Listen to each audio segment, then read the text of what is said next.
6 பாலுக்கு 10 அடிக்கணுமா? நீ தான் ஓவரா? வாடகை சைக்கிள். எங்க டீமுக்கு நீ வாடகை சைக்கிள், அந்த டீமுக்கு வாடகை சைக்கிள் போயிட்டு உள்வாடகைக்கு போறியா? 6 பாலுக்கு 10 ரன் நீட்டா போட்டு முடிக்கலாம். உங்களுக்கு இடம் தான் இருக்கு. கெஸ்ட் பிளேயர்ன்றதுனால நம்பி உங்களுக்கு கொடுக்குறோம். இல்லைங்க, அப்புறம் இந்த டீம் வந்துட்டா இந்த டீம் தான். சரி, உங்க டீம்லயே அது அவங்க டீமுக்கு தெரியுமா? அவங்களுக்கு தெரியாதனால தான் கொடுக்கறதில்ல. தெரிஞ்சா தரமாட்டானுங்க.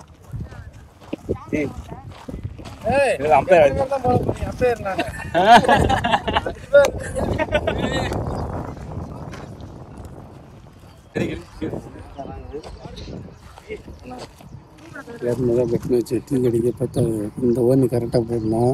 உனக்கு என்ன வேணும் செஞ்சுக்கலாம். டிக்கெட் 300 தரான்னு சொல்லி நீ எவ்வளோ தரேன்? அதோட 100 சேர்த்து 400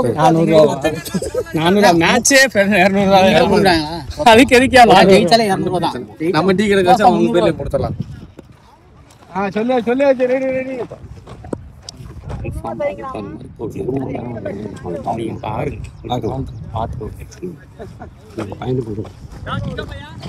இவரு வேற ஒருத்தர். இந்த பவுலரு எங்க டீமுக்கே வாடகை சைக்கிள் தான். அவங்க டீம்ல ஆள் பார்த்தலான்ட்டு இன்னொரு உள் வாடகைக்கு போனான். அங்கே போனோன்னா பேட்டிங்கு பவுலிங்கு கடைசியில் ஆல்ரவுண்டர் ஆகிட்டாரு. அதான் ஆல்ரவுண்டர் ஆகலாம். 2 டீமுக்கே ஆல்ரவுண்டர் ஆனால் இப்படி கொடுமைங்க. இவங்க அச்சம் தொங்குது எங்கேயோ.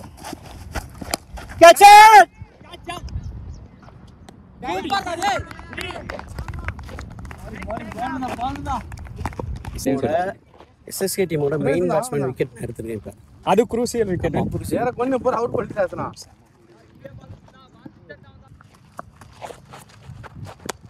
ஏ படகா முரளி பேருந்து கேடி வந்துச்சு.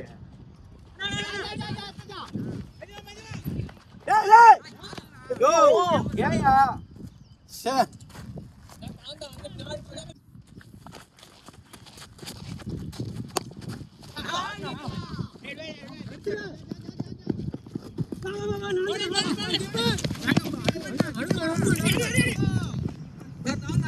வண்டியா போறீங்க சார், போட்டு வேணுங்க சார்.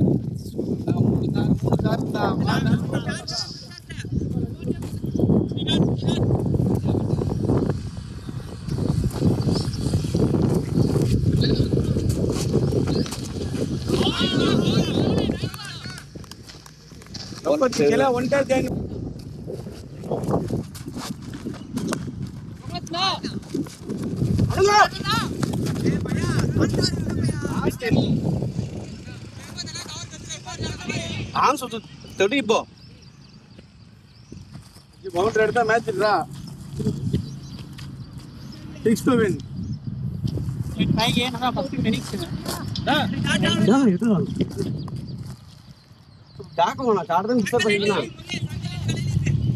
ரெடி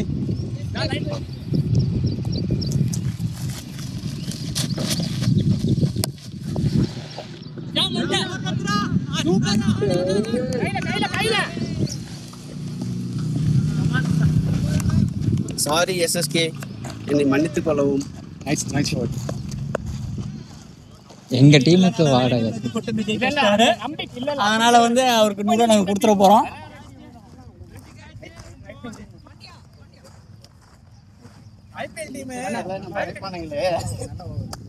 இந்த டீம் உள்ளார போனா சுரேஷ் முறைப்பானே, திட்டுவானே. ஐபிஎல் டீம் கூட இப்படி வாங்க மாட்டாங்க. போலாமா வேணாமா திட்டுவானுங்களோ. கிழிக்க மாட்டேங்க முடியாது. எப்படி முடியும்? கேப்டன் பண்றது நானு.